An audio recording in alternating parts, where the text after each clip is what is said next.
Apocalipse, capítulo 21, versículo 1 ao versículo 8. Diz assim: Então vi um novo céu e uma nova terra, pois o primeiro céu e a primeira terra tinham passado, e o mar já não existia. Vi a cidade santa, a nova Jerusalém que descia do céu da parte de Deus, preparada como uma noiva adornada para o seu marido. Ouvi uma forte voz que vinha do trono e dizia: Agora o tabernáculo de Deus está com os homens, com os quais ele viverá. Eles serão os seus povos. O próprio Deus estará com eles e será o seu Deus. Ele enxugará dos seus olhos toda lágrima. Não haverá mais morte, nem tristeza, nem choro, nem dor, pois a antiga ordem já passou. Aquele que está assentado no trono disse: Estou fazendo novas todas as coisas. E acrescentou: Escreva isto, pois estas palavras são verdadeiras, dignas de confiança. Disse-me ainda: Está feito, eu sou o Alfa e o Ômega, o princípio e o fim. A quem tiver sede, darei de beber gratuitamente da fonte da água da vida. O vencedor herdará tudo isso, e eu serei o seu Deus, e ele será o meu filho. Mas os covardes, os incrédulos, os depravados, os assassinos, os que cometem imoralidade sexual, os que praticam feitiçaria, os idólatras, todos os mentirosos, o lugar deles será no lago de fogo e enxofre, que arde, no lago de fogo e enxofre. Esta é a segunda morte. Então hoje nós vamos até o versículo 8.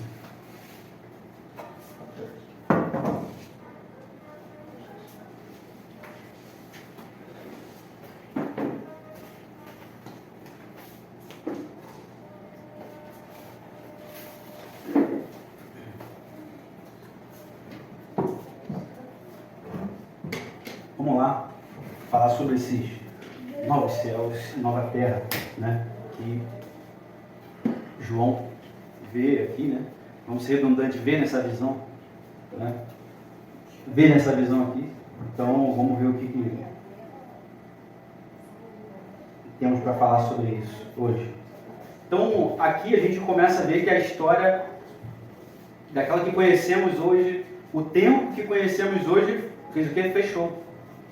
E agora são feitas novas coisas. Novos céus, nova terra, como a gente vê no versículo 1. Aconteceu o juízo final. Os inimigos da igreja, de Deus, né, olhando isso para o futuro, para quando acontecer isso, os inimigos do Cordeiro, da igreja, os inimigos de Deus, foram lançados dentro do lago de fogo e enxofre, que a gente já leu aqui. Os remidos já estão na festa das bodas do Cordeiro. O paraíso perdido agora é o paraíso reconquistado, renovado, transformado. O homem caído agora é um homem glorificado, renovado, transformado por meio do sangue do Cordeiro. E agora, de fato, né, olhando para o futuro, de fato acontece. O projeto de Deus prevaleceu, triunfou. Nenhum dos projetos de Deus são frustrados, nenhum dos planos dele são frustrados. O tempo do homem, ou seja, o tempo que a gente vive hoje, se converteu na eternidade. O tempo que você conta hoje, hora, minuto, segundo, agora se converte para a eternidade. Como é que é esse tempo? Nós não sabemos, mas sabemos que será perfeito e eterno. Tudo será transformado, né? Um pastor Wilson disse que a decadência moral, né, olhando para aquilo que se vê para a igreja de hoje, ou para a igreja do passado, na época dele, a decadência é porque os pregadores, porque as igrejas não têm falado mais sobre Apocalipse, não têm falado mais sobre céu, sobre inferno. Né? Estou falando isso, né, até adiantando porque hoje nós vamos falar sobre o céu. De repente você vai pensar, por que falar sobre o céu? Tanta coisa acontecendo aqui. É porque é o lugar para onde você vai, é a esperança pela qual nós estamos caminhando e vivendo, estamos sonhando com isso. Estamos sonhando com isso, então a gente precisa falar sobre isso também. Está no texto aqui, a gente vai falar sobre isso hoje. Jesus nos alerta para juntarmos tesouro aonde? Na terra ou no céu? Então nós precisamos lembrar do céu, lembrar que ele existe sim. E para lá vamos. Paulo diz que devemos pensar nas coisas da terra, nas coisas do céu. Jesus ensinou que devemos orar. Seja feita a tua vontade, assim na terra como no céu. O céu nos estimula a santidade, nos chama a santidade. Quando a gente vê as visões aqui que João tem, relatadas por ele, a gente vê o quanto é santo, o quanto é bonito, o quanto é limpo. E isso nos leva para a santidade, nos aproxima da santidade, nos aproxima de Deus. O céu nos ajuda a enfrentar o sofrimento. Quando você olha para os problemas do tempo presente, para as aflições desse tempo presente, e você olha para o céu, para a glória, nada daquilo que você sofre hoje ou sofreu se compara com aquilo que Deus reservou para nós na eternidade. Nada se compara. O céu nos ensina a renunciar à fortuna ou os prazeres, os manjares dessa terra, mas nos encoraja a viver o manjar, ou a fortuna, ou a riqueza do céu, da eternidade. O céu nos livra do medo, nos livra da morte. Quem crê que o céu existe, não tem medo da morte. Não tem medo da morte. Não tem medo das injúrias, das acusações dos homens. Não tem medo das mentiras que os homens falam contra ele. A gente fica, chateado por um certo tempo, dói um pouquinho aqui, mas aí a gente lembra do céu e a gente lembra da palavra que Paulo falou. As aflições desse tempo presente não se comparam com a glória que há de ser revelada. Não se compara. Não se compara. Um pastor batista do século XX disse: o céu é o lugar preparado para aqueles que foram preparados para ele. E disse ainda mais: não há dor na terra que no céu não possa ser curada. Você está sendo preparado para morar no céu. Talvez você ainda diga que existam doenças, tanto físicas quanto emocionais, quanto espirituais. Mas no céu será o momento onde não haverá mais essa doença. Não existe doença pela qual, quando estivermos no céu, ela não possa ser curada. Todas elas serão curadas. Talvez pessoas morram com doenças aqui nessa terra, mas se elas for para o céu, existe uma cura eterna. A gente leu aqui, é como se existisse até um lenço eterno, ou um lenço gigante, que ele fala, promete: eu enxugarei dos olhos toda lágrima. Isso é o que a Bíblia diz. Então, a gente fica muito alegre lembrando do céu, falando do céu também. Existe os dois lados, existe céu, existe inferno. O Evangelho de Cristo, a palavra do Senhor é completa. Existe o ano aceitável do Senhor, mas existe o dia do juízo, do julgamento. Para você hoje, para mim agora, está sendo o ano aceitável do Senhor. O Senhor está me chamando, o Senhor está te chamando para morar no céu. É o ano aceitável, é o ano do chamamento, é o ano, o ano no modo de dizer, é o dia, é o momento, é hoje, é amanhã, foi ontem, você ouviu o chamado do Senhor. E por isso você está ouvindo essas palavras hoje. Em algum momento você ouviu o chamado dele, quando você estava perdido. E vai continuar ouvindo o chamado dele, para poder morar com ele. Deus é tão maravilhoso que ele não quer o céu só para ele. Jesus é tão maravilhoso que ele não quer o céu só para ele. Ele nos convida a morar com ele. Jesus mesmo, quando vai para o Pai, ele fala: eu vou vos preparar lugar. Jesus também não é egoísta, passou por essa terra, viveu as coisas daqui e falou: vou preparar lugar. Jesus apontou o caminho do céu para mim e para você. E por isso hoje estamos aqui falando sobre o céu, sobre essa esperança maravilhosa, a qual, a gente estudando uma das cartas de Pedro lá, e vai dizer que a bênção que tem reservada para nós é uma bênção inacessível. Inacessível, a gente aprendeu aquela coisa que não perde o aroma, não perde o frescor nunca. O céu está fresquinho para mim e para você, aguardando a mim e você. Mas para isso precisamos continuar caminhando em Jesus Cristo, porque Jesus é o caminho, caminhando nos ensinamentos de Jesus Cristo, imitando a Jesus Cristo, inclusive sofrendo como Jesus Cristo sofreu, fazendo as mesmas obras que ele fez, mas também sofrendo como ele sofreu, se necessário for. Então hoje nós vamos falar um pouco sobre esse novo céu e a nova terra. O que são o novo céu e a nova terra que a gente vê aqui no versículo 1? Olha o que diz o versículo 1. Então viu um novo céu e uma nova terra, pois o primeiro céu e a primeira terra tinham passado, e o mar já não existe mais. Então a redenção alcançou não só as pessoas, mas alcançou também toda a natureza e tudo que existe. Tudo que existe foi alcançado. Por isso que a gente vê: vi novos céus e nova terra, porque foi tudo renovado. A natureza estava escravizada pelo pecado original também. Quando o homem peca, lá, o homem e a mulher pecam no Éden, existe maldição para o homem, para a mulher, para a serpente e para a natureza, para a terra. E a natureza, agora, vocês vão produzir cordos e abrolhos. E aí a gente vai tentar entender o que poderia significar esse cordos e abrolhos. Pode ser todo tipo de praga. né, a maldição do homem. Agora você vai ter que suar, vai ter que cair do suor do seu rosto para você colher, para você ter o sustento. Deus fala isso para o homem, não fala? Por quê? Provavelmente antes tudo vivia em harmonia. Agora o que a gente vê, quem já viu plantação, trabalha com plantação, é muito sol, mata a planta. Muita água, mata a planta. Praga, mata a planta. Então tudo isso aí veio através do pecado original lá. Então agora a natureza é renovada. Tudo é renovado, não só nós, os corpos que serão glorificados, renovados, restaurados, transformados em corpo corruptível, mas a natureza também será. A natureza também será. A Bíblia vai dizer, lá em Romanos 20,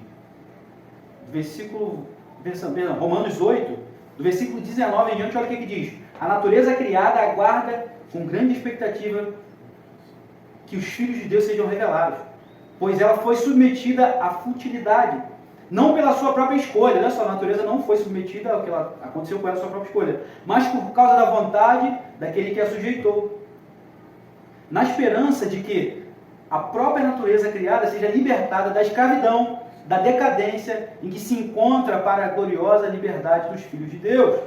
Sabemos que toda a natureza criada geme até agora, como em dores de parto. E não só isso, mas nós mesmos, que temos os primeiros frutos do Espírito, gememos interiormente, esperando ansiosamente nossa adoção como filhos, a redenção do nosso corpo. Olha só a comparação aqui, que coisa maravilhosa. Vai dizer que o nosso corpo vai ser transformado, mas a natureza também. Tudo aquilo que foi contaminado pelo pecado ali, que Deus disse que seria restaurado, vai ser restaurado. Aguardamos por esse dia. A natureza também. Por isso, a gente vê que vi novos céus e uma nova terra, pois o primeiro céu e a primeira terra tinha passado. Não é que é como se tivesse outro céu do céu, outra terra da terra. É renovado. Você vê que quando vem as pragas, quando vai vindo as taças, enfim, as coisas que a gente já leu em Apocalipse, vem o que? Fogo, para poder acabar com tudo, como se fosse fogo purificador. A gente lê isso lá em 2 Pedro, vai falar sobre isso, sobre o fogo que purifica, o fogo purificador. Então o fogo vem não para destruir de fato a terra, mas agora Deus renova ela, Ele purifica com o fogo e renova e restaura essa terra. Por isso que João tem essa visão ali. Então, como lemos em Romanos, ela está gemendo, a natureza está gemendo, aguardando a redenção do seu cativeiro, que foi o que? O pecado original. Quando Cristo voltar, a natureza também será redimida e teremos um universo completamente restaurado. Assim como nosso corpo, né, glorificado a partir de Cristo, como nosso corpo vai ser glorificado, né, o universo também será glorificado, podemos dizer assim, se é a mesma comparação. Não é aniquilação, mas renovação. Não é uma nova edição. É aquilo que Deus fez, só que agora tudo restaurado, tudo renovado. E aí tem outra coisa que diz ainda no versículo 1. No final do versículo 1 vai dizer, e o mar já não existe mais. Aí existem algumas traduções, algumas interpretações sobre essa situação aqui, tá? Eu vou falar pelo menos duas delas aqui, porque existem essas interpretações aí a respeito disso. Pode ser tudo isso que eu vou falar, pode ser uma coisa disso, pode não ser isso. Mas acredito que uma dessas vai ser, tá? Vamos lá. Vai dizer, o mar já não existe mais. Isso significa o quê? Preste atenção numa coisa. O que separa os continentes? O mar. O mar. A gente já leu aqui, né, que naquilo que Deus criou, naquilo novo, Deus será o seu Deus e todos serão os seus filhos. Todos estaremos o quê? Juntos. Então uma das coisas que o mar simboliza aqui, de não existir mais, não que seja literalmente que o mar não venha a existir, não necessariamente isso, é que não haverá mais separação entre povos e povos, será apenas um povo. Né? E outras coisas também que a gente lê das explicações sobre que não haverá mais, mar representa também quando a gente vê, ó, a pessoa está no mar de problemas, uma coisa ruim, a besta emerge do mar, vamos dizer assim, uma coisa ruim. Então também não haverá problemas, não haverá pecado, não haverá nada mal. Por isso aqui também é uma interpretação para poder dizer que o mar já não existe mais. Ok? Vou falar só essas duas. Tá bom. E o povo? Vamos continuar, meio. Versículo 2. Vi a cidade santa, a nova Jerusalém, que descia do céu, da parte de Deus, preparada como uma noiva adornada para o seu marido. Então aqui a gente vê a cidade santa, né, vai dizer que via a cidade santa, a nova Jerusalém, que descia do céu. Existe também duas interpretações para que vão falar sobre uma nova Jerusalém física e também vão falar sobre o povo de Deus. Eu penso como o povo de Deus, descendo. Povo de Deus. Vi a cidade santa, a nova Jerusalém que descia do céu da parte de Deus, preparada, uma noiva adornada para o seu marido. Então aqui existe uma interpretação que é como se João visse uma cidade no meio, e também pode ser que ele viu essa cidade para poder representar, na verdade, a igreja, o povo de Deus descendo, para poder habitar nessa terra totalmente restaurada. Tá? Versículo 3. Ouvi uma forte voz que vinha do trono e dizia: agora o tabernáculo de Deus está com os homens, com os quais ele viverá. Eles serão os seus povos, e o próprio Deus estará com eles, e ele será o seu Deus. Então, a maior bênção aguardada pelos filhos é a comunhão eterna com o Pai. Por isso aqui a gente vê, né, a gente consegue entender e olhar para esse versículo 3 e vai dizer: agora o tabernáculo de Deus está com os homens, com os quais ele viverá. Eles serão os seus povos, o próprio Deus estará com ele, e será o seu Deus. Isso é a expectativa. Essa é a nossa expectativa. Essa é a expectativa de Deus estar para sempre, inclusive a natureza também, a expectativa também é de Deus estar para sempre. Essa é a maior bênção aguardada pelos filhos. Morar, né, com o Pai eterno, eternamente, sem dor, sem sofrimento, sem choro, sem pecado, sem injustiça. Nós aguardamos por isso, não aguardamos? Aguardamos por isso. Aguardamos. O dia que Deus virá do céu e vai acabar com todas essas coisas que passamos em nossos dias. Se disser que não aguardamos, então não cremos na palavra, não cremos no Evangelho, aguardamos. Ninguém aqui é sábio masoquista. Não quero que Jesus volte, não quero ficar sofrendo. Não existe isso. Não existe isso. Não existe isso. Eu quero que Jesus volte logo. Eu queria que se fosse agora, para mim seria ótimo. Poderia ser agora. Poderia ser agora. Mas não é como eu quero. É como Deus quer. Coisas ainda precisam acontecer. Pessoas precisam ser alcançadas. A nossa vida ainda precisa ser restaurada em algumas coisas, para que o Senhor possa vir. A sua vida ainda. De repente, você precisa ser alcançado ainda. Nessa manhã. E aí no versículo 4, é o versículo que eu falei, né? Como se no céu houvesse, de repente, não sei quantos bilhões de lenços, ou um lenço gigante, ou um lenço eterno. E no versículo 4 vai dizer: ele enxugará dos seus olhos toda lágrima. Não haverá mais morte, nem tristeza, nem choro, nem dor, pois a antiga ordem já passou. Ou seja, toda a antiga ordenação de sofrimento, de pecado, de todas as coisas que acontecem de mal do mundo, passou. O príncipe deste mundo foi condenado, que é o diabo, e os seus seguidores também, né, os demônios, enfim, todos os anjos caídos, todos esses foram condenados. Toda essa ordem, né, esse tempo de maldição a qual vivemos, né, vivemos aqui, não somos desse mundo, porque pertencemos a Deus. E ainda vivemos, né, os resquícios dessa questão da maldição do pecado. Infelizmente, ainda, né, pecamos. Infelizmente. Mas haverá um dia a qual o Senhor vai restaurar, vai renovar a mim e a você, e não pecaremos mais. E aí será o tempo onde ele enxugará dos seus olhos toda lágrima, não haverá mais morte, nem tristeza, nem choro, nem dor, pois a antiga aliança já passou.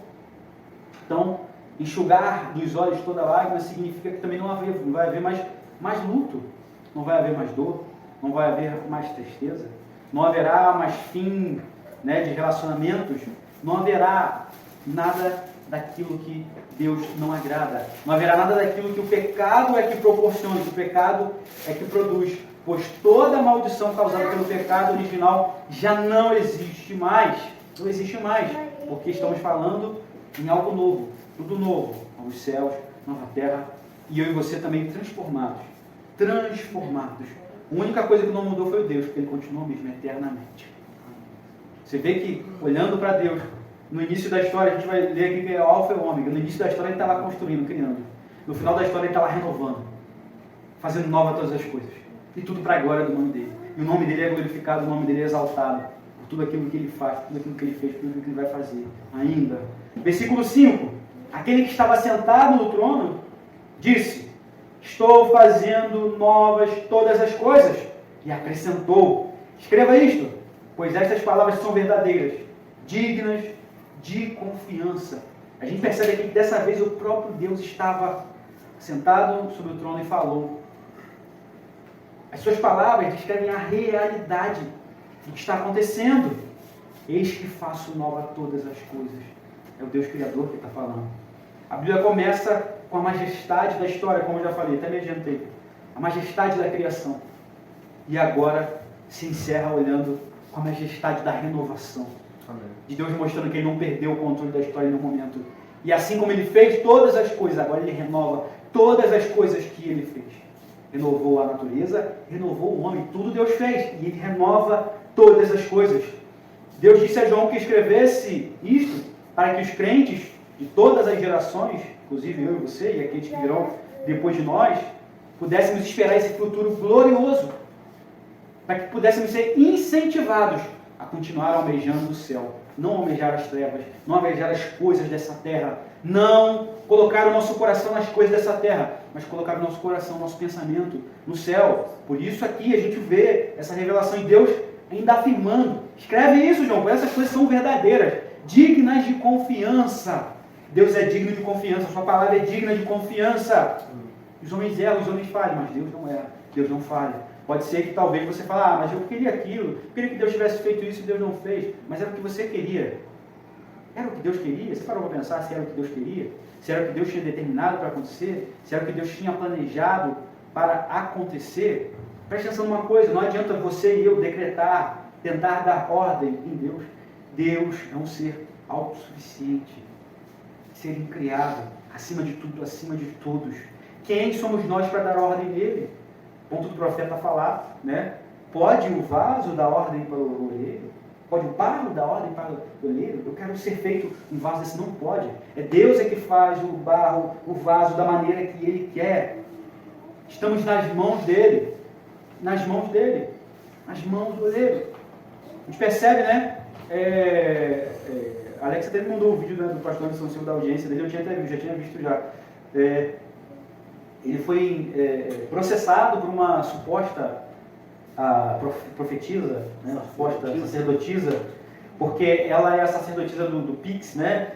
E ela, nas lives dela, enfim, ela faz, quantos anos você tem? Aí a pessoa vai lá, tem 40. Então, manda um Pix, um valor de R$40, que você vai conseguir aquilo que você quer. Você tem tantos? Né? Você viu, eu vi algum vídeo dela falando, ela falava exatamente essas coisas. E aí ele denunciou ela na rede social dele, chamando de estelionatária espiritual, apesar de não existir essa expressão, né, na lei, né, que é o caso que foi falado lá. Mas, e ela vai e processa ele, porque ele denunciou ela. Né? E aí até a advogada fala, a minha cliente, desde que você denunciou a ela, veio um turbilhão de coisas sobre ela toma remédio até hoje. Aí ele fala, e as pessoas que ela lesou? E as pessoas que ela enganou? Parece até que ela está do lado de Deus. Quando ela fala que é só me dar tanto que eu vou falar com Deus e Deus vai te dar isso. Mentirosos, profetas mentirosos. Né? Quis colocar, não, porque ela está sofrendo, porque ela perdeu isso. Aí eu falei, e todas as pessoas que ela pediu o dinheiro lá e Deus não fez nada daquilo que ela falou que Deus iria fazer? Porque Deus não está numa caixinha. Você não dá ordem em Deus, eu não dou ordem em Deus. Você não compra Deus com dinheiro. Você pode comprar um homem, você pode comprar uma mulher, você pode comprar alguma coisa, você pode comprar um órgão no mercado negro com dinheiro, mas Deus ninguém compra. Deus ninguém compra.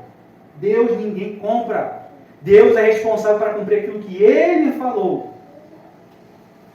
Então, Ele vai fazer a vontade dEle, não a minha, não a sua. Continuando, versículo 6, depois desse parênteses aí. E disse-me ainda, né, Deus vai dizer ainda mais para João, está feito, eu sou o alfa e o ômega, o princípio e fim. A quem tiver sede, darei de beber gratuitamente da fonte da água da vida. Então agora Deus diz está cumprido. Jesus diz na cruz está consumado, e agora Deus diz está cumprido. Coisas bem parecidas, mas para poder mostrar aquilo que de fato aconteceu, aquilo que de fato acontecerá, olhando para a gente, olhando para o futuro. Né? A quem quer tiver sede, de graça lhe darei da fonte da água da vida. Quem vencer, herdará todas as coisas. E eu serei o seu Deus, ele será o meu filho. A gente pode falar e ler essas coisas também. Jesus bradou, está consumado. Mas agora Deus declara está cumprido. Isto é, tudo o que tem sido revelado, que foi revelado para João, agora de fato Aconteceu. Tudo aquilo que foi prometido, não só para João, mas lá para os profetas lá atrás. Lá para Abraão lá atrás, a gente tem estudado isso aí, né? Para Moisés, para aqueles que não viram, mas ouviram sobre aquilo que aconteceria. Vai dizer a Bíblia que os profetas, até os anjos prescrutavam, queriam saber aquilo que estava reservado, como seria, porque nem os anjos sabiam. Então é algo maravilhoso, olhar para o céu, olhar para a eternidade, nos faz querer ir para lá, não faz? Quando alguém fala para você de um lugar muito bom, você ouve sobre aquele lugar, o que você quer fazer? Poxa, eu quero conhecer esse lugar. Mas lá não vai ser um lugar para conhecer, vai ser um lugar para você morar eternamente. Basta seguir a Jesus. Ele já abriu o caminho. Agora segue o caminho. O caminho que Deus colocou diante de você. O caminho é Jesus. Siga Ele, obedeça a Ele. Viva Ele. E Ele vai te levar. Jesus é o caminho. Jesus é a porta. Jesus é a luz que ilumina o caminho. Jesus é a voz que te chama para o caminho, que te mostra o caminho, que te encoraja no meio do caminho. Porque tantas coisas vão acontecer e acontecem no meio do caminho para você parar, para você desistir. Mas a voz de Deus, através de Jesus Cristo, através do Espírito Santo, continua falando: caminha, não para, não para. A ordem para marchar, é para marchar em direção ao céu, marchar em direção à glória, marchar em direção à eternidade. Não pare, não deixe que nada nem ninguém te impeça de caminhar. Continue caminhando em direção ao céu, continue caminhando em direção a Jesus. Tenhamos certeza de que Deus estará no fim dos tempos para garantir a concretização de todos os seus planos. Ele declara: eu sou o Alfa, eu sou o Ômega, né? Alfa, a primeira letra do alfabeto grego. Ômega, a última letra do alfabeto grego. Deus está no início, Deus está no fim. Mas Ele está em tudo também, porque Ele é eterno, está no meio também. Mas aqui é para poder dizer que Ele estava lá no início da criação, estará lá no fim para cumprir tudo aquilo que Ele falou. Tudo aquilo que Ele falou. E quando a gente lê aqui também, falando sobre a questão de a quem tiver sede, né, além de beber gratuitamente da fonte da água da vida, né, toda a grandeza de Deus dá-se e usa para benefício do homem. Tudo aquilo que Deus fez para benefício do homem, ou melhor, recapitulando, tudo aquilo que Deus fez e é bom e Ele quer dar para benefício do homem, Ele dá. E Ele dá gratuitamente. Então, não há quem possa cobrar pelos benefícios que Deus deu. A quem tiver sede darei de beber gratuitamente da fonte da água da vida. Parece que as pessoas estão voltando lá naquele tempo lá das indulgências, né? Lá onde Martinho Lutero entra, ensina aí, onde Deus usa ele para poder acabar com essa situação das indulgências, vendendo um pedacinho do céu. Hoje as pessoas estão fazendo do mesmo jeito, a gente estava conversando sobre isso, né, Alex? Do mesmo jeito, só que elas não estão vendendo o céu, não estão vendendo a salvação, estão vendendo coisas aqui na terra. Ó, se você pagar tanto, Deus vai te dar isso. Se você der tanto de oferta, Deus vai fazer isso. Se você der tanto, Deus vai fazer isso. Aí Deus é que diz que se Ele der, inclusive Ele está falando sobre a questão, né? A quem tiver sede, darei de beber gratuitamente da água da vida, Ele dá de graça. E eu não estou falando que você não tem que trabalhar para conquistar suas coisas. Tem que trabalhar sim. Não é isso que eu estou querendo dizer. Mas não há quem possa vender bênção para vocês. Não há quem possa vender bênção para vocês. Bênção Deus dá gratuitamente a quem Ele quer. A quem Ele quer. Não há quem possa vir, não há quem possa falar para você: não, eu tenho a chave aqui, se eu fizer uma oração por você, você vai conseguir. Não, mentiroso. É Deus quem libera do céu. Quem é essa pessoa para chegar a Deus? Ó, dá para ele aqui, Senhor. Não pode. Não pode. Deus é quem faz o que Ele quer. Ele tem misericórdia de quem Ele quer. Também não tem misericórdia de quem não quiser ter. Ele salva quem Ele quer. Deus é que faz. Quem somos nós para questionar a grandeza de Deus, o esplendor de Deus? Usa-se para satisfazer a sede do ser humano ofegante, dependente de vida.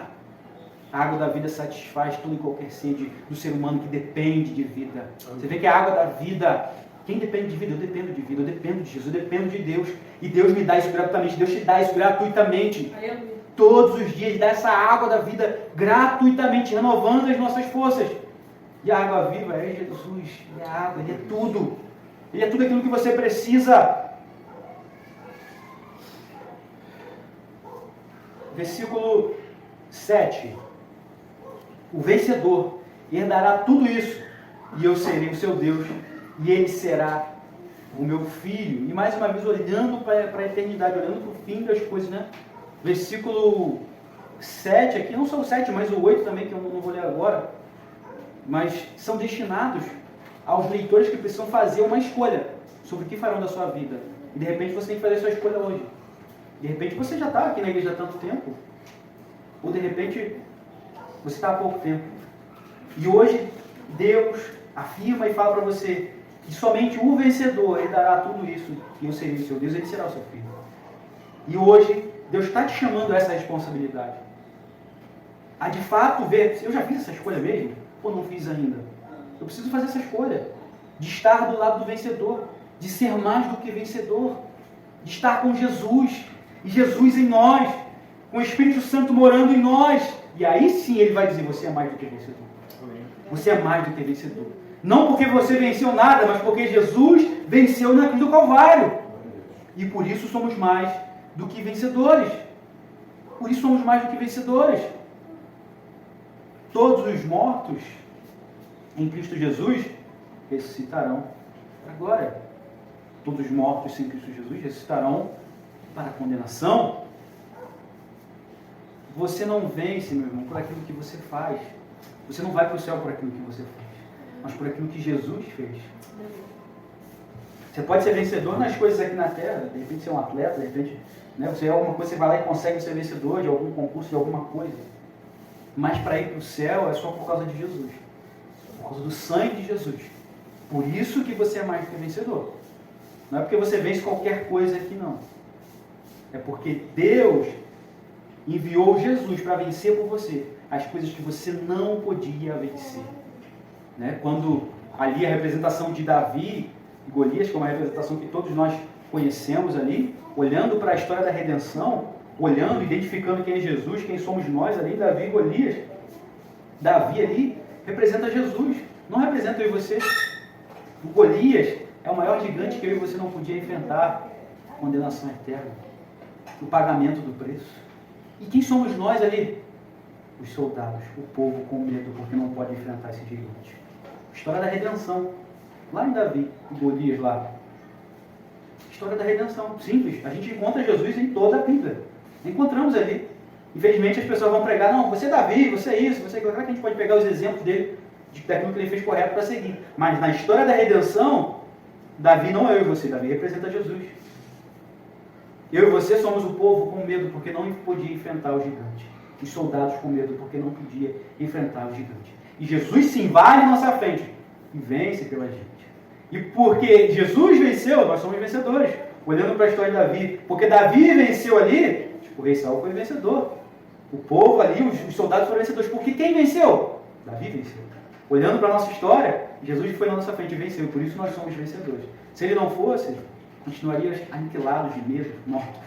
Mas Jesus foi e venceu por nós. E por isso nós somos mais do que vencedores. E por isso temos essa alegria de falar que somos mais do que vencedores em Cristo Jesus, nosso Senhor, nosso Salvador, nosso Rei, nosso Consolador, a nossa luz, a nossa água da vida. Ele é tudo aquilo que nós precisamos. Glórias a Deus. Mas aí vai dizer sobre aqueles que não entrarão nos céus, aqueles que não se arrependerem, né, dessas coisas aqui. Mas os covardes, versículo 8, mas os covardes, os incrédulos, os depravados, os assassinos, os que cometem imoralidade sexual, os que praticam feitiçaria, os idólatras e todos os mentirosos, o lugar deles será o lago de fogo que arde com enxofre. Esta é a segunda morte. Então João descreveu aqui, né, os seguidores da besta. Se você não segue Jesus, você é contra ele, como a Bíblia diz, você é anticristo. Se você não quer seguir Jesus, automaticamente você é contra ele. Então ele descreve aqui todos aqueles, os seguidores da besta de todos os tempos, são esses aqui. João descreve. Esta lista não tem a intenção de ser completa, mas sim de representar pecados. E todos aqueles que cometem essas coisas, que amam essas coisas, eles não vão morar com Deus. Aqueles que se recusam a crer em Deus, provavelmente praticarão essas coisas. Aqueles que recusam a salvação, que recusam Jesus, provavelmente praticarão essas coisas e amarão essas coisas, e propagarão, e ensinarão essas coisas. E é isso que a gente vê quando a gente, né, liga uma TV. Não estou falando que você não pode ver TV, mas a gente vê uma TV, liga uma TV, não só a TV, nas séries mesmo, né, olhando para os streaming, né, para as séries, para a TV, ensinando tudo aquilo que é errado, propagando tudo aquilo que é errado, amando propagar aquilo que é errado. Porque quem não segue a Deus vai amar fazer e ensinar aquilo que é errado. A gente vê as referências aí na mídia, rappers, funkeiros, atores, atrizes, enfim, de um modo geral, sempre mostrando que precisa ser mais depravado possível para ser aceito, para ser reconhecido. É o tempo todo, linguagem depravada, roupa sensual, tudo mais de errado. Né? A gente vê aí as músicas, eu sei que já tem bastante tempo, né, para falar sobre traição, agora a gente vê troca de casais, entre outras coisas. As pessoas, não, você é livre. Isso é uma desconstrução que você precisa fazer. Entendeu? Você não pertence ao outro, não. Se vocês combinarem sobre, vocês podem, um pode ficar com o outro pode ficar com o outro. Então a gente vê que não só amam a depravação, mas ensinam a depravação também àqueles que não estão servindo a Deus. Não só a linguagem depravada, não só tipos de roupas, tipos de coisas, tudo aquilo de errado, eles amam e ensinam para que possam ser iguais a eles. Né? Então vamos falar agora sobre cada nomezinho aqui desses pecados aqui, para a gente, né, abrir nossa mente para entender. Aqui falou sobre os covardes. Né? Os covardes são aqueles que preferiram um conforto e a segurança em lugar da fidelidade a Cristo. Preferiram, né, ser aceitos pelos homens, mas não aceitos por Cristo. Rejeitaram ser, né, negado pelos homens, zoados, vamos falar a nossa linguagem, tiveram vergonha de ser cristão, são covardes. Cristo não foi covarde, Cristo foi até o fim. A gente olha para os profetas que morreram, para os apóstolos, para aqueles que morreram, não foram covardes, foram até o fim. Crucificado, partido ao meio, apedrejado, morreram queimados e foram até o fim. Não voltaram atrás. Não seja covarde. Não tenha medo de proferir o nome de Jesus. Seja qual for a pena que virá sobre você. Vai dizer, os incrédulos também são os que deixam de aceitar o Evangelho. Os que em suas vidas demonstram que de verdade nunca creram. Nunca creram no Evangelho. O Evangelho era só alguma coisa legal para fazer. Era só alguma coisa para poder fazer mesmo, para curtir, como se fosse um hobby. Né? Não creram de verdade. Buscavam a Deus como uma muleta para conquistar alguma coisa, como um degrau para conquistar alguma coisa, para conseguir alguma coisa. Vai dizer os abomináveis. Os abomináveis são os que permitiram que as abominações do mundo os contaminassem, além de toda possibilidade de se limparem. Eles permitiram, além de propagarem o mal, se sujaram com esse mal, ou melhor, recapitulando, além de se sujarem com o mal, propagaram o mal. Então são abomináveis aqueles que ensinam a fazer o mal. Eles não só fazem o mal, olha como é que a pessoa é abominável, mas pratica o mal também, glorifica o mal. Né? Eu estou sendo repetitivo, mas eu gostei porque eu vou falar de cada palavrinha dessa. E depois vai dizer aqui, né? Eu repeti abominável 2 vezes. Os homicidas podem muito bem ser aqueles que mataram os servos de Deus também. Todos aqueles que... Homicídio, né? É quando há intenção de matar nisso, doloso. Não é isso? É doloso? Quando há intenção. Culposo é quando não há. Mas todos aqueles homicidas, como vai dizer, né? Inclusive que mataram os crentes e propagaram e ensinaram a matar e ficaram felizes porque mataram e não se arrependeram, infelizmente o lugar deles está reservado ao lago de fogo e enxofre. Mas olhando para todas essas coisas que eu estou falando aqui, existe um perdão para mim e para você. Se a gente se arrepende de verdade, Deus perdoa. E aí você não se enquadra nessa lista mais, porque agora você é arrependido. E Deus chama eu e você, quando se arrepende dessas coisas, para ir morar no céu. Ele é fiel e justo para perdoar os pecados daqueles que confessam, daqueles que se arrependem. No texto ainda a lista continua. Os fornicários são que vivem todo tipo de moralidade sexual. Todo tipo de moralidade sexual. E mais uma vez, não só vivem em moralidade sexual, como propagam isso e ensinam isso. Todos esses pecados dessa lista aqui, não é só de fazer, mas é de ensinar, de propagar, de amar aquilo também. Provavelmente, se não creram, se não tiveram a vida transformada com Jesus, vão fazer, vão propagar, vão amar fazer aquilo que é errado, vão ensinar a fazer aquilo que é errado, vão glorificar aquilo que é errado. A gente vê, olhando lá, quando as pessoas veem a imagem da besta, olhando, né, Apocalipse, quando elas veem, elas proferem palavras para a besta, ou para a imagem da besta, né, como se fosse para Deus, a ponto de dizer, quem é como a besta? Quem pode ser como ela? Deveria ser para Deus. Então todas essas pessoas que amam essas práticas e praticam essas coisas, elas vão colocar essas coisas como Deus dela. E vão apontar para essas coisas como se fossem boas. Mas se você ama a Deus, se você está servindo a Deus, você vai apontar para Deus, para as pessoas irem para Deus. E para rejeitar essas coisas. O texto ainda continua, né? Os mentirosos são os que não têm dito a verdade. Os que não foram sinceros. Os que agiram com falsidade. Tanto em suas palavras como em suas atitudes. E também no seu silêncio.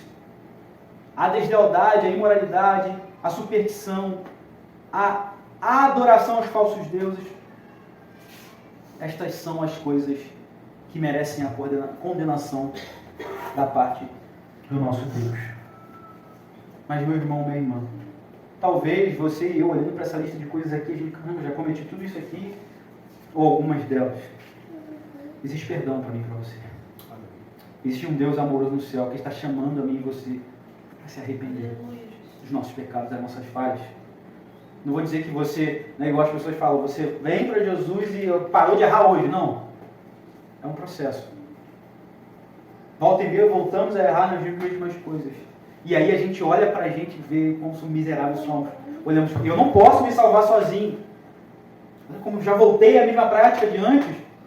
Quantas vezes você já falou para Deus, falou para você mesmo, Senhor, eu não vou errar mais nisso. Aí você de repente, né, pela sua força, pela sua inteligência, eu estou jejuando direto, Senhor, eu não vou errar mais nisso. E quando vê o que acontece? Erra de novo. E aí a gente olha e vê a nossa impotência de nos salvar sozinhos. Mais uma vez a gente olha que só Deus pode nos salvar. Pode quebrar nosso orgulho também. Exatamente. Quantas vezes eu e você foi quebrado o nosso orgulho por isso? Não vou fazer mais, porque agora determinei que isso, não vai errar mais nisso. Aí você vai lá e erra. Porque você achou que fez uma coisinha ou outra, fiz uma corrente de 7 sexta-feira, 7 de terça, subiu um monte 10 vezes. Não, jogaram 1 litro de azeite na minha cabeça. Pronto, agora eu não vou errar mais. E você voltou a errar, não voltou? E você tem que voltar a se arrepender também. Não estou falando que você tem que aceitar o pecado sobre você. A questão é que eu estou falando é que nós erramos para poder olhar que as nossas obras não nos levam para o céu. São imperfeitas. Mas a obra que Jesus fez na cruz do Calvário é que nos leva para o céu. Inclusive, através da obra que Ele fez na cruz do Calvário, é que podemos nos derramar, descer na presença dEle e pedir perdão. Senhor, me perdoa. E se for de verdade, Ele perdoa sim. Se for de verdade, Ele perdoa e vai levar você para morar com Ele no céu. E todos nós vamos morar com Ele no céu. E aí sim, aí a gente lê essa palavra maravilhosa. Ele enxugará dos olhos toda lágrima. Não vai haver mais morte, mais luto, mais sofrimento, mais doença. Mas vamos viver com Ele eternamente. Mas é para aqueles que querem continuar caminhando em Jesus. Se você não fez essa decisão, faça essa decisão hoje, todos nós. De verdade, eu sigo a Jesus. Olha para a sua vida. Será que eu estou seguindo a Jesus mesmo? Eu estou seguindo o mundo? Estou seguindo a imoralidade sexual? Estou seguindo as outras coisas? Eu estou seguindo a mentira? Eu estou seguindo a idolatria? Eu estou seguindo aquilo que Deus abomina? Então eu preciso abandonar isso hoje. Eu preciso começar a seguir a Jesus. Para que Ele possa lutar as minhas guerras, as suas guerras. Ele sim. Meu irmão, minha irmã, tem coisas na nossa vida que você não vai conseguir dar um passo e Deus vai fazer. Não é uma falsa promessa do que eu estou falando. Quando o rei Josafá está ali cercado ali, aquela palavra, né, maravilhosa ali, um exército gigante, vamos dizer que tivessem apenas com ele ali, eu não lembro de quantidade, vamos dizer que tivesse com ele ali, a linguagem que todo mundo conhece, tivessem 300 homens ali com ele no exército dele, e viessem 3.000 homens contra ele. Tinha alguma chance de 300 contra aqueles 3.000? Não tinha. Mas aí, o que Deus falou para ele? Essa peleja, ele orou, jejuou, né, proclamou um jejum, e Deus chega para ele e fala, essa peleja não é sua, essa peleja é minha. A ponto de, quando foram no alto monte olhar, vai dizer o texto que os soldados se baratinaram entre eles ali, os soldados, né, do inimigo ali, e se mataram um ao outro. Meu irmão, minha irmã, essa peleja de ir para o céu não é sua. Jesus foi que pelejou. Só segue a Ele. Só segue a Ele.